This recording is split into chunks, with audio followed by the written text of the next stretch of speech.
이따금 우리가 서점에 가면은 우리 인생을 어떻게 하면은 좀 풍요하게 살 수 있는지 여러 가지 처세에 관련된 책들이 이렇게 등장합니다. 자기 관리 어떻게 해야 될지, 또 재물 관리 어떻게 해야 될지, 여러 영역에 있어서 전문가들이 쓴 책을 우리 가운데 소개를 해줍니다. 그 책을 읽으면 이렇게 사는 게 인생의 지혜구나 많이 터득하기도 하고 유익을 얻기도 합니다. 그런데 정말 지혜 중에 지혜는 성경입니다. 하나님은 지혜의 근원이십니다. 그 하나님께서 어떻게 하면 우리 인생 지혜로 사는 것인지, 또 어떻게 살아야 인생을 풍요하게 사는 것인지, 이 말씀을 가까이 할 때 그 지혜가 우리 가운데 흘러넘칩니다. 그리고 이 하나님은 말씀을 통해 약속했기 때문에 이 약속은 반드시 그대로 이루어집니다. 우리가 성경을 보면은 구약에 나오는 요셉, 그 삶의 상황을 보면은 도저히 그 꿈대로 이룰 수 있는 여건이 안 돼요. 하나님께서 큰 비전 꿈을 주셨고 많은 사람들에게 존경받는 인물로 하나님께서 쓰시겠다고 작정하시는데 그 꿈을 이루기까지는 삶이 녹록지 않았습니다. 특별히 가족들이 그를 지지하지 않아요. 혈육들이 시기 질투해요. 막내가 건재 안 된다는 것 자체를 못마땅해요. 그래서 결국은 타국에 팔아넘겨요. 17살 티네이저인데 상처로 얼룩진 인생이에요. 여러분 10대 시절에 말 한마디 잘못해도 그 상처가 오래갑니다. 그런데 집에서 형들이 내쳤어요. 돈 받고 팔았어요. 오늘날은 인신매매예요. 여러분이 그 주인공을 생각해 보세요. 평생 이를 갈 거예요. 그게 요셉의 여정입니다. 애국에 갔는데 아는 사람이었어요. 지인이라면 눈 씻고 봐도 없어요. 앞길이 막막해요. 거기다 또 주임마님 잘못 만나서 또 무고죄로 감옥까지 들어가요. 그것도 아주 오명을 쓰고 성추행범. 꿈은 엄청난 찬란할 정도로 빛나는 그런 꿈인데 현실은 어둠이요 절망이에요. 그 꿈을 어떻게 이루는가? 성경 보니까 하나님 그분이 함께 하신 거예요. 아무도 돌보니 없는데 전능자가 그의 곁에서 그의 삶에 힘을 주고 지혜를 주고 능력 주니까 점점점 빛나요. 그리고 마침내 그 꿈이 현실로 이루어져요. 우리 성경을 보면은 하나님께서 우리 인생 책임져 주시면 인생은 복되게 살고 번성하게 된다. 그 메시지를 들려줍니다. 어떻게 우리가 복되고 번성의 인생을 살 수 있을까? 그 삶의 지혜가 오늘 이 본문에 담겨졌습니다. 새해를 열면서 우리가 참 마음으로 간구하는 게 이 복이고 번성함인데 그것을 살 수 있는 지혜.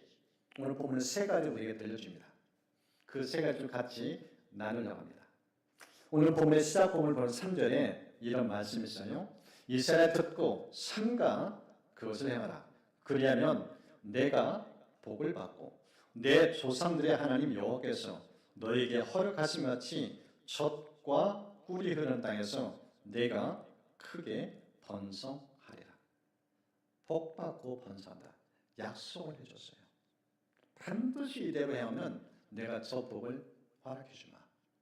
그리고 길이길이 잘되게 번성해 주마. 하나님의 이름을 걸고 약속한 것이 오늘 본문의 신명기의 말씀입니다. 이 본문을 같이 살펴보면서 어떻게 우리가 복받고 이 번성할 수 있을까? 이 세 가지를 좀 나누입니다. 첫 번째가요, 말씀을 들을 것을 강조합니다. 여러분 본문의 4절을 보십시오. 이스라엘아 들으라. 이스라엘아 들으라. 복받는 첫 번째 지혜, 귀를 열어라. 귀가 열려야 복을 받는다. 여러분 귀가 있다가 다 듣지 않아요. 그걸 알기 때문에 하나님께서 들으라는 메시지를 강조합니다.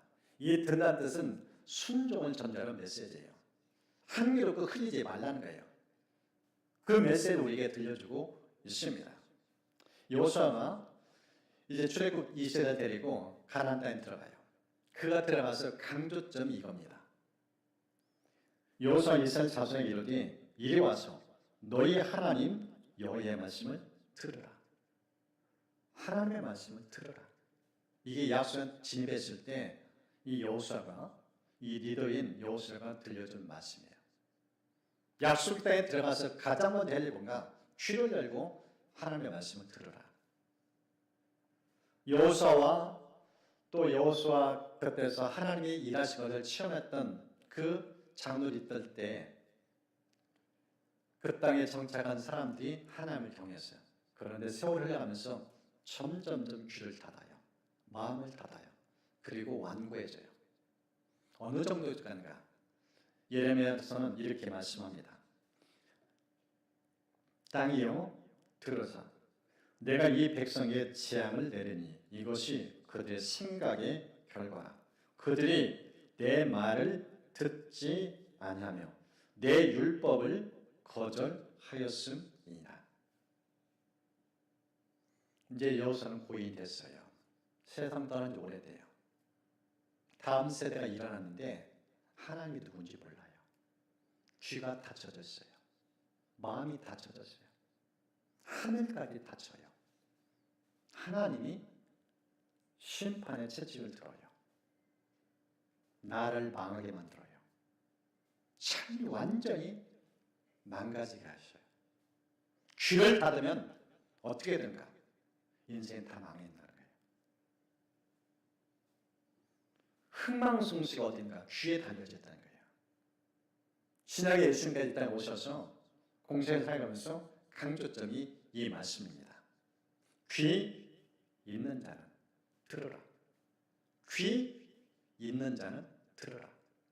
이 말씀을 이 마태복음 13장에 예수님께서 하셨는데 이 말씀의 배경이 있습니다. 예수님께서 갈릴리 바닷가에 가셨는데 수많은 군중들이 몰려와요. 그래서 예수님께서 배를 타고 이 배 안에서 그 무리를 향해서 말씀을 들려줍니다. 천국의 비를 들리면서 예수님께서 사람들의 그 말씀 듣는 상태를 지적하셔요. 네 가지 비유를 가지고 말씀합니다. 사는데 마음밭이 네 종류다. 첫 번째는 길가. 단단하고 딱딱하다. 굳어 있다. 이런 사람들은 말씀을 듣는데 사탄이 와서 가로채간다. 말씀이 뿌리 내릴 수가 없다. 두 번째, 돌밭. 말씀을 듣는데 돌 때문에 뿌리를 못 내린다. 해가 뜨면 말라 비틀어진다. 세 번째, 가시떨기. 마음속에 염려가 많다. 돈 생각을 많이 하고 산다. 재물 욕심이 강하다. 이것 때문에 마음을 콕콕 찌르면서 결국은 말씀의 역사를 못 누린다. 마지막 네 번째가 좋은 밭. 이 밭의 특징은 말씀을 들을 때 사모로 듣는다. 그리고 인내로 말씀을 살아낸다. 그 결과 100배, 60배, 30배의 열매를 맺는다. 이 비유 네 가지를 말씀하면서 던진 메시지가 귀 있는 자는 들으라. 귀가 있다 듣는 게 아니라 마음의 상태가 어떠나서 들리기도 하고 내치기도 한다. 그 말씀을 들려준 거예요.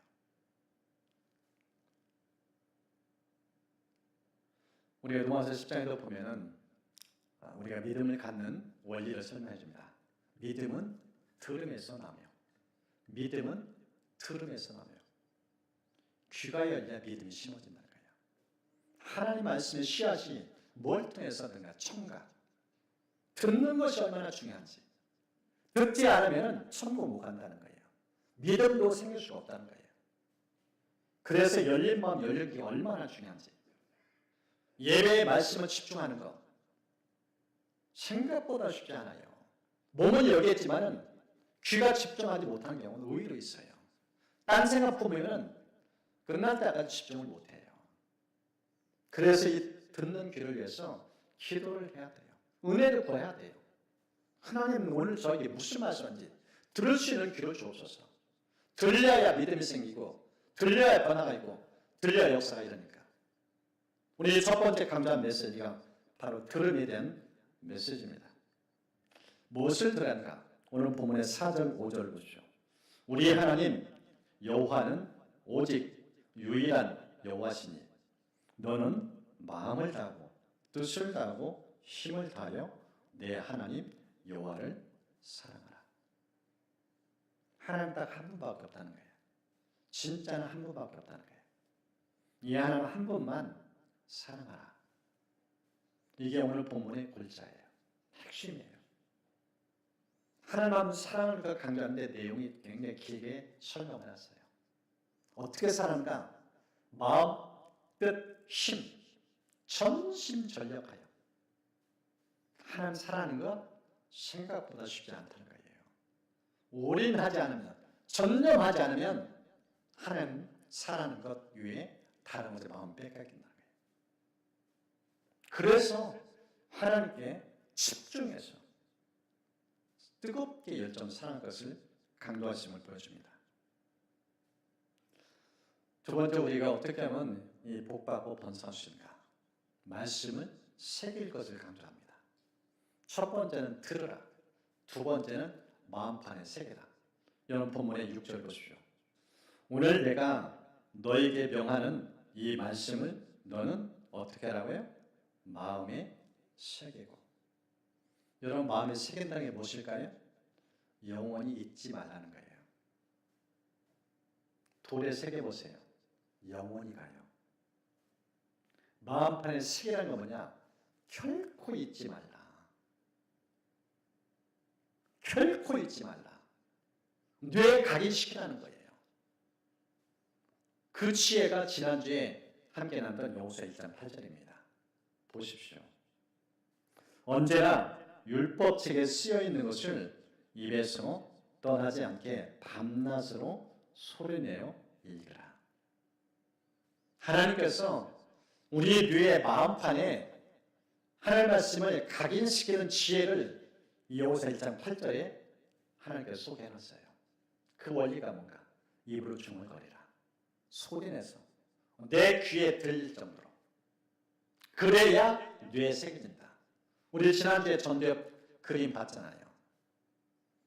저 뇌에 언어가 기억되는데 어떤 단어가 기억되는 데 따라서 인생이 달라진다. 한 글을 보니까 저 뇌에 영향 끼치는 그 말들이 있더라고요. 남의 말은요, 한 10%가 기억된대요. 영향을 미친다는 거예요. 엄마의 말 30%래요. 엄마의 특징이 뭐예요? 잔소리. 끊임없이 반복해요. 그러니까 30%가 영향을 미쳐요. 그런데 가장 큰 영향은 누군가? 나. 내 말이 내 삶을 지배한다는 거예요. 그것도 70%. 그러니까 내 입에서 무슨 말이 흘러느냐? 그게 나라는 거예요. 나는 내 말을 먹고 사는 존재. 내가 일상생활하면서 무슨 말을 반복하는가? 그게 곧 나라는 거예요. 정확하다는 거예요. 성경이 이렇게 말씀합니다. 사람은 입에서 나오는 열매로 말미암아 배부르게 되나니 곧 그의 입술에서 나는 것으로 말미암아 만족하게 되느니라. 성경에 예수님이 뭐라고 했어요? 마음에 가득한 것을 입으로 말한다. 속일 수 없다는 거예요. 내 마음속에 내재된 것, 저장된 것, 그게 입으로 흘러나온다는 거예요. 민수기 14장 28절. 너희 말이 내 귀에 들린 대로 내가 시행하겠다. 하나님이 우리 말을 다 듣고 계셔요. 무슨 말을 반복적으로 하는지 그 말대로 되게 한다는 거예요. 이게 성경의 일관된 메시지입니다.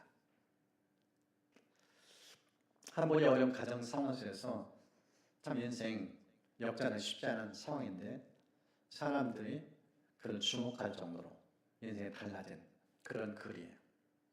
이분은 이 말의 힘을 믿은 거예요. 남이 자기를 칭찬, 격려할 수 있는 여건도 못 돼요. 그래서 스스로 격려하면서 자주 3가지 말을 반복했대요. 나는 이뻐. 외모 별론지 못하고 남들이 주목할 만한 얼굴이 아니에요. 근데 스스로 향해서 자기 메시지를 한 거예요. 나는 이쁘다. 나는 이뻐. 그 말을 반복해요. 두 번째, 나는 기뻐. 기쁜 상황은 없어요. 집안 가난하죠. 부모 안 도와주죠. 홀로 인생 홀로 살게 해야 돼요.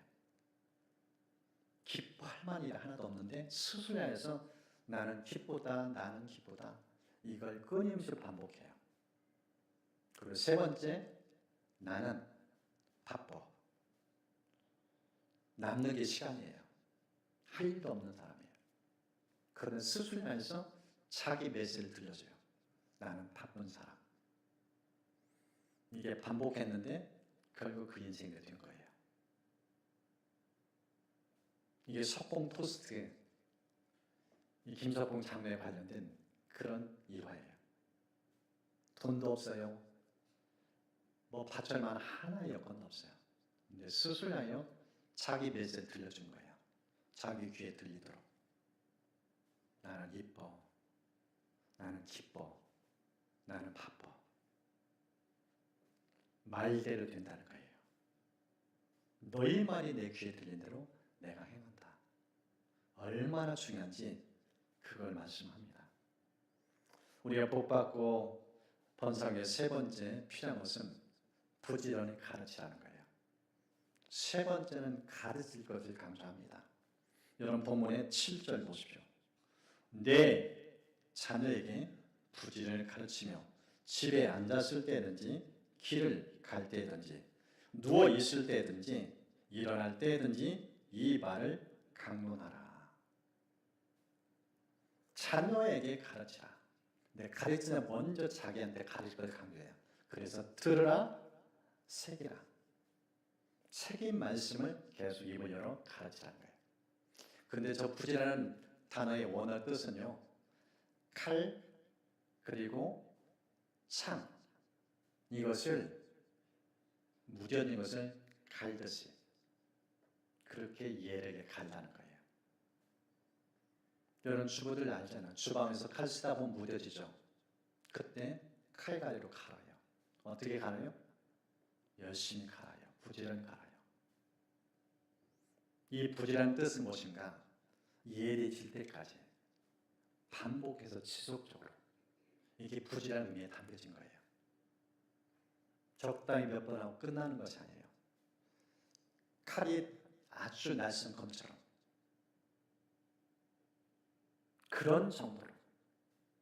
그런 정도로 열심히 내라는 거예요.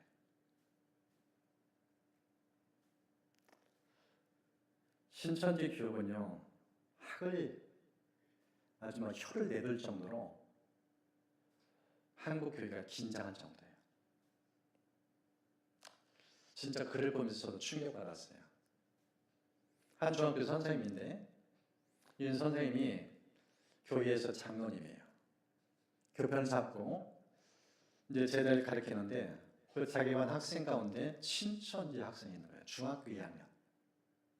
근데 2학년 학생이 어느 날 이 스승을 찾아온 거예요. 그러면서 이 선생님께 전도하러 왔다고. 그러면서 자기가 신천지를 밝혀요. 왜 왔냐? 그랬더니 제가 선생님을 존경합니다. 근데 제가 존경하는 선생님이 너무나 신천지 진리를 모르고 이 사람한테 빠져서 신앙생활을 보면서 안타까워서 바른 길을 인도하게 하여 전도하기 위해서 왔습니다. 선생님 듣고 충격을 받은 거예요. 그러면서 선생님이 A4용지를 꺼냈어요. 신천지가 뭐가 좋은지 써봐라. 신천지를 뭘 가르치는지 써봐라. 그리고 네 꿈이 뭐든지 써봐라. A4용지를 한 장 줬는데 그냥 금방 한 장을 채워요. 2장 줬어요. 2장 채워요. 3장 줬더니 3장 채워요. 4장 줬더니 4장까지 막힘없이 써내요. 이 광경을 보고 이 선생은 충격을 받은 거예요. 그런 다음에 교회 와서 자기가 맡고 있는 반 아이들 A4용지를 꺼냈어요. 예수님이 왜 좋은지, 왜 예수 믿는지 써보라고. 한 장을 못 채우더래요. 한 장을 못 채우더래요. 한 줄, 2줄 대본이 썼다는 거예요. 여러분 이단이에요. 가짜예요. 거짓이에요. 중학교 2학년짜리 아이가 교회 장로님을 전도한다고. 얼마나 교육을 받았으면 줄줄줄 써내요. 그 정도로 뇌에 각인시켰다는 거예요. 오늘 본문은 신앙교육 책임을 교회에 두지 않아요. 부모에게 둬요. 부모가 먼저 말씀을 갖다 하고 말씀을 듣고 그걸 뇌에 각인시키고 그런 후에 자녀들에게 부진을 가르치는 강조합니다. 신앙교육 책임이 누구인가? 부모예요. 부모가 열심히 해서 자녀들에게 부진을 가르치는 거예요. 그런데 우리 교회 현장은 과연 부모가 집에서 이렇게 열심히 가지고 자녀 신앙교육 하는가? 거의 없어요. 학원 보내고 학교 교육, 세상 교육에는 그렇게 열심히 하는데 신앙교육은 그런 거 없어요. 성경 공부에서 과외시킨 적이 있나요? 이 성경 가까면은 복받고 번성한데 약속했는데 이 성경에 인생을 걸고 그렇게 자신을 기르나요? 거의 없어요. 부모 자신부터 그런 확신이 없어요. 이웃집에서 어떤 교육시켰더니 성경을 갖다. 그러면 거기에 벌써 쏠려요. 지주가 없어요. 말씀에 확신이 없어요. 하나님 사랑하는 모습이 너무 약해요. 여러분 오늘의 이스라엘 지금 유대인들 전 세계 1,500만 많지 않아요. 전 세계 인구의 0.25% 그들이 세계를 지배해요. 어디 있는가? 이 말씀이에요. 쉐마 들으라 이스라엘. 이들은 어느 정도인가? 저 신명기 6장 4절부터 9절 그리고 신명기 11장 13절부터 21절 말씀을 이 성경대로 그대로 행하여. 여러분 본문의 8절 9절 보십시오. 너는 또 그것을 내 손목에 매어 기울어 삼으며 내 미간에 붙여 표로 삼고 또 내 집 문설주와 바깥문에 기록할지니라. 즉 사진 보십시오. 넘겨주세요. 다음 유대인 사진. 네. 성경 그대로예요. 바로 앞단락. 저 부모가 저 아이 손목에 절이에요. 해필이라는 성구함이에요. 손목에 매고 이마에 저 말씀에 담긴 상자를 저렇게 매요. 그대로 살아요.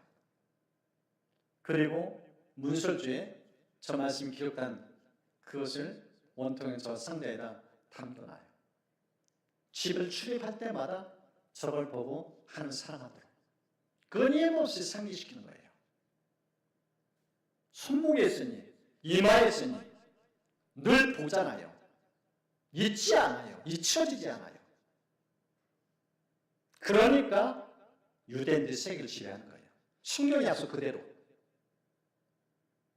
복받고 번성하고 말씀 앞에 인생을 거는 거예요.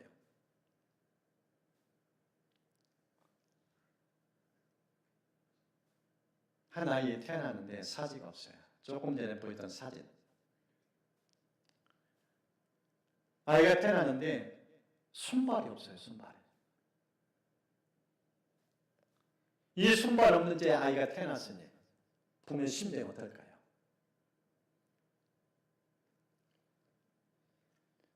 가슴 미어질 수밖에 없죠. 실제 이 아이가 태어날 때 곁에서 이 수종들던 간호사들이 저 아이 태어나면서 다 오열했대요. 저런 아이 어떻게 키울까? 손발이 없어요.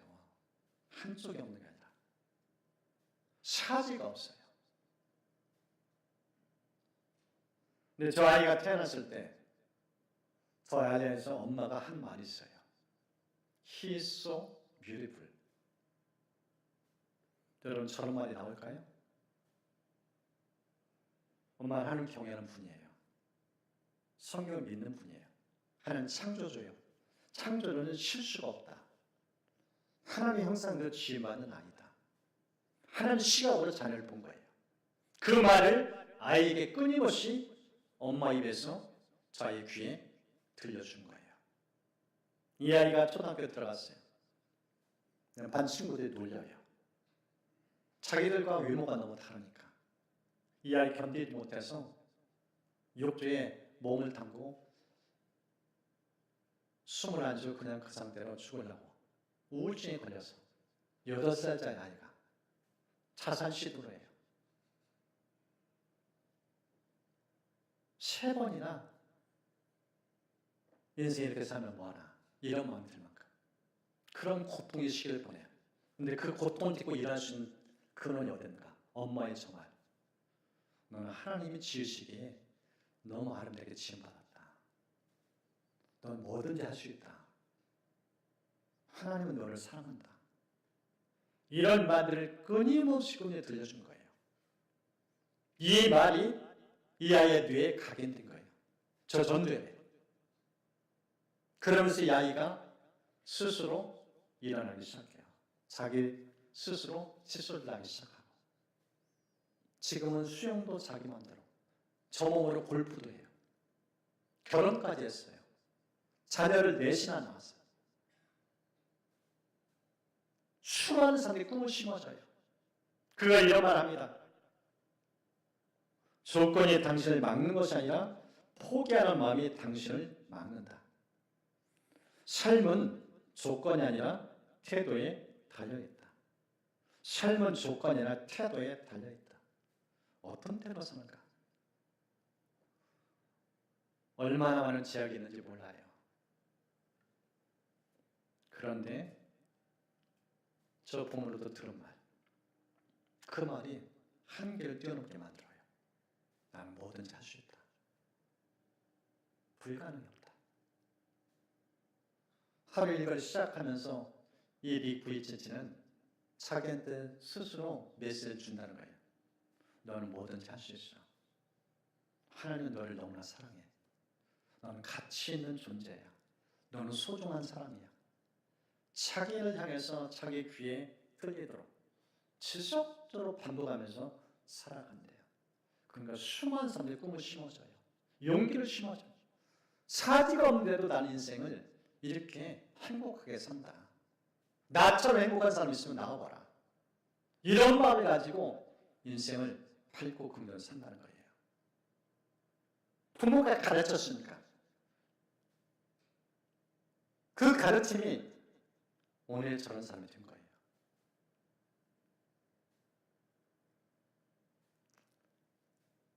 성경을 보면은 이 신앙이 현실화되지 못하고 삶으로 살아지 못하는 그 한계를 보면서 야고보서를 씁니다. 야고보는 신앙의 실천화, 행동화를 강조한 책입니다. 근데 사람들이 왜 말씀을 못 사는가? 이유가 있어요. 성경 저렇게 정확하게 밝혀준다. 듣고 잊어버린다. 왜 실천을 못하는가? 듣고 잊어버린다. 잊어버리니까 말씀대로 안 산다는 거예요. 그래서 우리 교회에서도 이제 좀 더 힘주고 강조하면서 1년 통독하고 사도 10독 가는데 그걸로 부족해요. 이제 뇌 각인 작업을 해야 돼요. 어떻게 가는가? 들어올 때 요거 작은 선물 하나 드렸어요. 이게 미니 반지인데 손가락 반지예요. 여기 꺼내 보세요. 보면은 좀 큰 버튼이 있고 작은 버튼인데 큰 버튼은 여러분들이 성경을 이제 입술을 중얼거리는 습관을 들인 거예요. 신명기 6장 아까 말씀, 너는 마음을 다하고 뜻을 다하고 힘을 다하여 내 하나님 여호와를 사랑하라. 이러면 한번 눌러요. 이거 다 하기 귀찮으면은 맨 마지막만 해도 돼요. 내 하나님 여호와를 사랑하라. 그리고 딱 눌러요.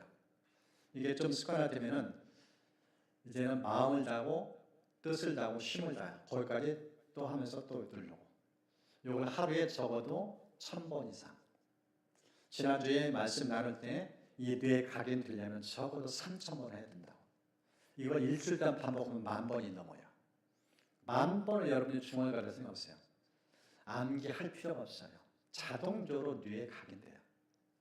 우리 뇌의 특성상 뭐예요? 기억하는 그 장치가 있는데 단기 기억을 장기 기억으로 바꾸는데 어떤 것을 골라내는가? 반복해서 말하는 것. 그걸 뇌가 기억해요.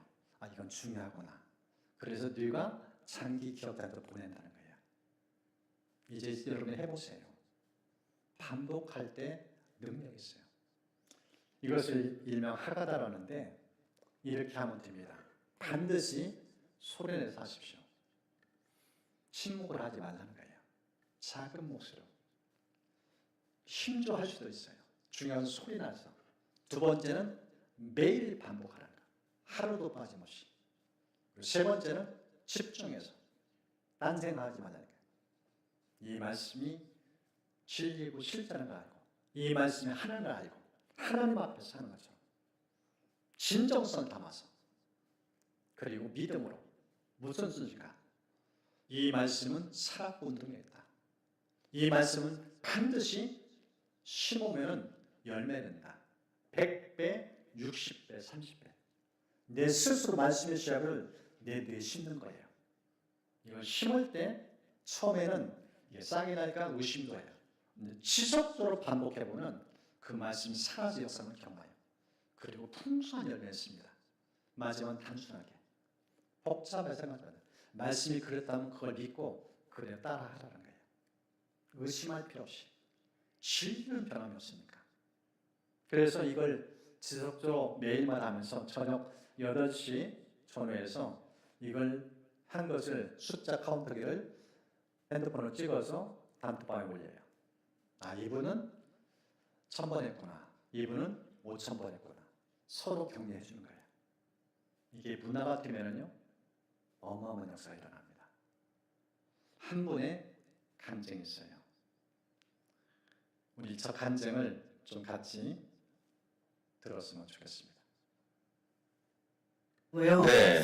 아니 무슨 하가다를 성경 말씀 읽으면 되지. 조금 불편하더라고요 마음이. 밤에 잠을 못 이루시고 네네네. 수면제를 오래 드셨다면서요? 네, 그랬어요. 얼마나 그렇게 되셨어요? 그 증상이? 한 1년 먹은 것 같아요. 1년이요? 네네네. 그 정도로 꾸준히 수면제를 드시면 몸에도 좀 안 좋았을 것 같은데요? 아 그러니까요. 네. 어느 날 우리 손녀딸이 그러더라고요. 할머니 왜 자다가 울고 라면 먹다가 울고 그러냐고. 내가 언제 울었어? 그러니까 증거가 있다고. 네. 할머니 옷을 보라고. 이 잠옷에가 네. 이렇게 보니까 눈물 자국이 범벅되더라고. 그래서 내가 거기서 생각을 했어. 아, 내가 이래서는 안 되겠다. 내 마음을 다짐하고 하나님 말씀을 엎드리기 시작했어요. 처음에는 힘들었어요. 그래서 하다가 말다 하다 말다 네. 반복을 했는데 하나님이 사람 붙여줬어요. 네. 아침 9시 반부터 11시까지 둘이 모여서 이 하가들 집중적으로 소리 크게 내서 그 둘이 지금 엎드리기 시작했어요. 둘이 만나서 계속 말씀을 2시간 동안 엎드리는 거예요? 네, 그분도 힘든 가운데 있고 나도 야. 힘든 가운데 있고 그래서 둘이 계속 말씀을 크게 엎드리고 그랬는데 네. 어느 순간에 내 마음에 막 힘이 생기더라고요. 수면제 이제 안 드셔도 되나요? 네, 안 먹어요. 안 먹은 지 오래됐어요, 이제. 잠이 잘 와요, 이제? 네, 잘 와요. 야. 네, 인생에 참 고난이 많잖아요.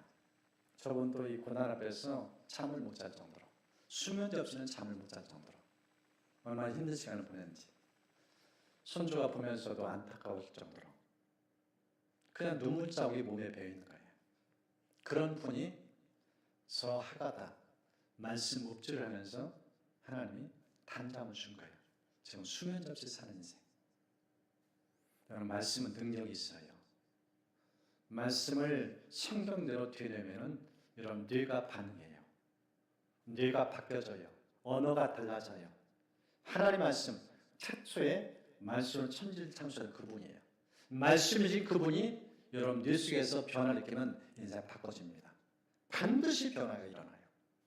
이 확신 가지고 여러분 이런 즐거이 중얼중얼 되시기를 축복합니다.